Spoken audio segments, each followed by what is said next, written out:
امام حنبل رحمۃ اللہ علیہ فرماتے ہیں کہ مجھے عراق کے کسی گاؤں میں شام ہو گیا۔ میرے پاس رات گزارنے کے لیے کوئی جگہ نہ تھی، تو میں ایک مسجد میں داخل ہوا، لیکن وہاں کے چوکیدار نے مجھے باہر نکال لیا۔ میں مسجد کے باہر ایک فرش پر بیٹھ گیا۔ چوکیدار نے مجھے پاؤں سے پکڑا اور گھسیٹ کر باہر نکال لیا۔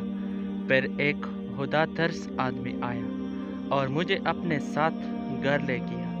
وہ شخص اٹھتے بیٹھتے، سوتے جاگتے استغفار پڑھتا رہا۔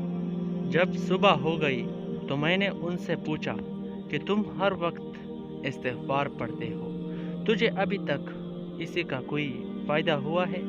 تو اس نے کہا کہ اس استغفار سے میری ہر دعا قبول ہوتی ہے، سوائے ایک کے کہ میں اللہ تعالیٰ سے ہر وقت ایک دعا مانگتا ہوں کہ اللہ تعالیٰ میری ملاقات ابو حنبل سے کروا دے۔ تو میں نے ان سے کہا کہ میں ہی ابو حنبل ہوں، اور تم دیکھو کہ اللہ تعالیٰ نے مجھے کیسے کسی سے گھسیٹ کر تمہارے پاس لایا ہے۔